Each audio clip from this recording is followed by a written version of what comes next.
महादेव, जय सिया राम। कैसे हैं आप सब? भगवान श्री राम के जन्म के, उनके अवतार के 5 कारण बताए गए हैं। भगवान शिव शंभु भोलेनाथ माँ भगवती पार्वती से कहते हैं कि हे महादेवी, वैकुंठ में भगवान श्री हरि के द्वारपाल जय और विजय ने सनकादिक मुनियों को भगवान के दर्शन में बाधा उत्पन्न की। मुनियों ने श्राप दे दिया, जाओ असुर हो जाओ, वो भी 3 जन्मों तक।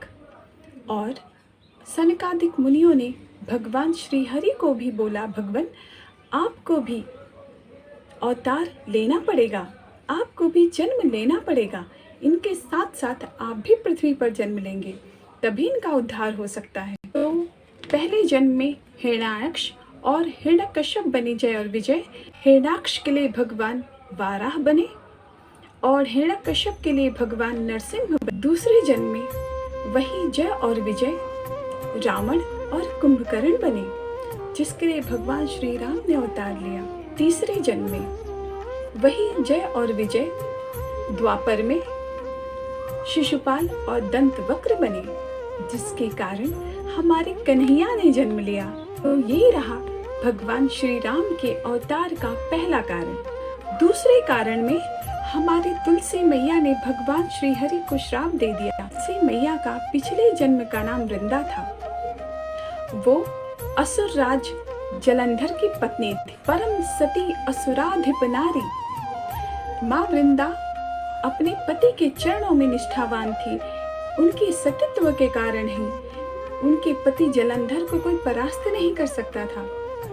इस कारण भगवान श्री हरि ने छल करके माँ वृंदा के सतीत्व को भंग किया है और इधर जलंधर युद्ध में मारा गया।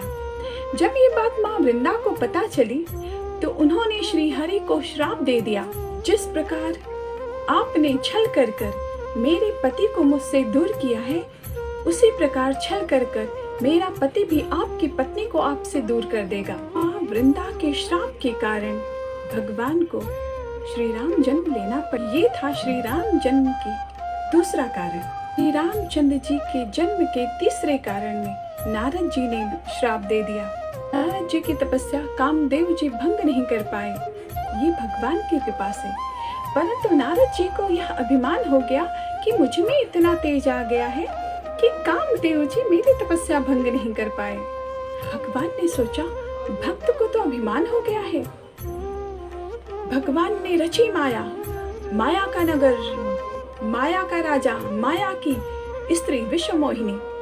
देखा नारद जी मोहित हो गए, मन में विवाह की कामना जगी, लेकिन सोचे कि नारद के रूप पे कोई स्त्री वरमाला नहीं पहनाएगी। इसीलिए चले गए भगवान विष्णु के पास, भगवान से उनका रूप मांगा। भगवान ने हास्य करते हुए वानर का रूप दे दिया। भगवान स्वयं विवाह में चले गए और माया की स्त्री ने भगवान के ही गले में वरमाला पहना दी। जब श्री नारद जी को यह बात पता चली तो क्रोध से भगवान को श्राप दे डाले। जिस राजकुमार का वेश धारण करके सभा में गए थे, वही रूप, वही शरीर धारण करके जन्म लेना पड़ेगा। वानर का रूप मेरा बनाया, वानर ही आपकी सहायता करेगा। जिस प्रकार विश्व मोहिनी के लिए मैं तड़प रहा हूँ, उसी प्रकार आपको अपनी पत्नी के लिए तड़पना पड़ेगा। श्री नारद जी ने ये श्राप दे डाला भगवान श्री हरि को। जैसे ही उन्होंने श्राप दिया, उन्हें इस बात का अनुभव हुआ कि उन्होंने तो भगवान को, अपने नारायण को श्राप दे दिया है। श्री नारद जी भगवान के चरणों में गिर पड़े कि प्रभु, मुझसे ये क्या अपराध हो गया। भगवान ने मुस्कुराते हुए श्री नारद जी को उठाया और कहा, नारद, तुमने मुझे श्राप दिया नहीं है, मैंने तुमसे श्राप लिया है, इसीलिए किसी बात की ग्लानि मत करो। ये था भगवान श्री हरि के अवतार का, उनके जन्म का तीसरा कारण। चौथे कारण में मनु महाराज ने 23,000 वर्षों तक भगवान की तपस्या की। भगवान श्री हरि ने प्रसन्न होकर उन्हें दर्शन दिया और वर मांगने को कहा। मनु जी ने कहा, प्रभु, मैं आपके जैसा ही पुत्र चाहता हूँ। श्री हरि ने कहा कि मेरे जैसा कोई दूसरा तो है नहीं, तो मैं ही आपका पुत्र बनकर अवतार लूंगा, जन्म लूंगा। ये था भगवान के जन्म का चौथा कारण। भगवान श्री राम के जन्म के 5वें कारण में भगवान के जन्म के पहले रावण के जन्म की कथा है। वेद भगवान जितने भी यज्ञ बताए हैं, प्रताप भानु ने एक एक यज्ञ को हजार बार किया है और किसी भी यज्ञ का फल अपने पास नहीं रखा है। श्री राम अर्पणम मस्तु। किसी भी यज्ञ का फल अपने पास नहीं रखे हैं। ऐसे महाप्रतापी राजा प्रताप भानु को कपटी मुनि का कुसंग लग गया। ये कोई मुनि नहीं था। प्रताप भानु ने युद्ध में इसे जीत चुके थे और ये युद्ध से भाग गया था और जंगल में मुनि का वेश धारण कर रहने लगा था।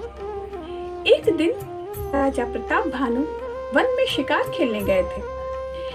एक सूकर का पीछा करते करते वो जंगल में भटक गए और दूर निकल गए। वहां उन्हें एक मुनि का आश्रम दिखाई दिया और उन्हें जोरों की प्यास लग रही थी। तो मुनि का वेश बनाए हुए वह कपटी साधु ही था जो मुनि रूप में वहां बैठा हुआ था। उसे देखकर प्रताप भानु भ्रम में आ गए और जल पीने की इच्छा से उस आश्रम में चले गए। कपटी मुनि को देखकर भ्रम में आ गए, समझ नहीं पाए। मुनि को देखकर, मुनि का वेश देखकर उन्होंने राजा प्रताप भानु ने उस कपटी मुनि को दंडवत किया और बोले कि हे मुनिवर, आप कब से हैं? उस कपटी मुनि ने कहा कि जब से ये संसार का निर्माण हुआ है मैं तब से हूँ। आज तक मैंने शरीर बदला ही नहीं, इसीलिए मेरा नाम एक तनु है। प्रताप भानु पहचान ही नहीं सके कि ये कपटी मुनि है, लेकिन वो मुनि पहचान गया, वो कपटी मुनि पहचान गया कि ये राजा प्रताप भानु है। राजा प्रताप भानु ये समझ ही नहीं पाए कि ये असली नहीं नकली साधु है। कपटी मुनि की संगत मिली, 2 घंटा कुसंग हुआ।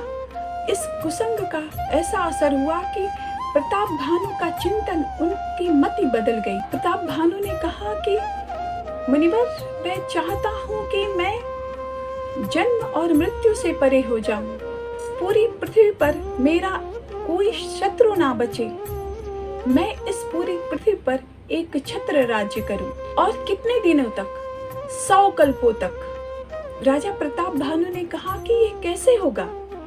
कपटी मुनि ने कहा, एक ही उपाय है, ऐसा तभी हो सकता है। राजा ने पूछा, क्या उपाय है? कपटी मुनि ने कहा, यदि ब्राह्मण तुम्हें एक साथ आशीर्वाद दे दे तो ये संभव हो सकता है। और ब्राह्मण तुम्हें आशीर्वाद कैसे देंगे? जब तुम उन्हें बढ़िया बढ़िया भोजन कराओगे और वो भोजन मेरे हाथों का बना होगा, तभी ऐसा होगा। राजन, आप ऐसा करिए कि 1,00,000 ब्राह्मणों को सपरिवार निमंत्रण भेज दीजिए। मैं आपके राज्य में आऊंगा और आपके उपरोहित का अपहरण करके अपने पास रख लूंगा और उसके स्थान पर मैं स्वयं आ जाऊंगा और मैं ही भोजन बनाऊंगा। और आगे की जो रणनीति है वो आप मुझे देखते ही समझ जाएंगे। प्रताप भानु ने वैसा ही किया। 1,00,000 ब्राह्मणों को सपरिवार आमंत्रित किया गया। जैसा निश्चित किया गया था वैसा ही हुआ। कपटी मुनि आ गया और इधर 1,00,000 सपरिवार ब्राह्मण आ गए। कपटी मुनि ने भोजन बनाया और सभी ब्राह्मणों के सामने भोजन परोसा गया। भोजन पाने के लिए जैसे ही ब्राह्मणों ने अपने हाथ में जल लिया और संकल्प करने बैठे, उसी समय आकाशवाणी हुई, हे विप्र सावधान, जो भोजन आपको खाने के लिए दिया गया है उस भोजन में ब्राह्मण का मांस मिला हुआ है। जैसे ही यह आकाशवाणी हुई, इतना सुनते ही ब्राह्मणों ने जो जल संकल्प के लिए लिया था उसी जल से प्रताप भानु को श्राप दे डाला कि पूरे परिवार, कुल, समाज सहित असुर हो जाओ। ये श्राप दे डाला ब्राह्मणों ने प्रताप भानु को। आकाशवाणी ने कहा कि इसमें प्रताप भानु का कोई दोष नहीं है। उन्हें तो पता ही नहीं है। प्रताप भानु ब्राह्मणों के पैरों में गिरकर क्षमा मांगने लगे। मुनियों ने कहा, श्राप तो लगेगा, श्राप दिया गया है वो विफल नहीं जाएगा, वो तो लगेगा। बाद में यही कपटी मुनि सभी राजाओं के साथ मिलकर प्रताप भानु के ऊपर आक्रमण करते हैं और उन्हें मार देते हैं। आगे चलकर यही राजा प्रताप भानु रावण हुए हैं, उनके छोटे भाई अहिमर्दन कुंभकर्ण हुए हैं और उनके मंत्री धर्मरुचि रावण के सौतेले भाई विभीषण जी हुए हैं। तीनों ने मिलकर वरदान मांगा और रावण ने वरदान मांगा ब्रह्मा जी से कि मुझे कोई मार ना सके। ब्रह्मा जी ने कहा, यह असंभव है, ये हो ही नहीं सकता। रावण ने कहा, मनुष्य और वानर को छोड़कर मुझे कोई मार ना सके। ब्रह्मा जी बोले, तथास्तु। ये भगवान श्री राम के जन्म का 5वां कारण बना।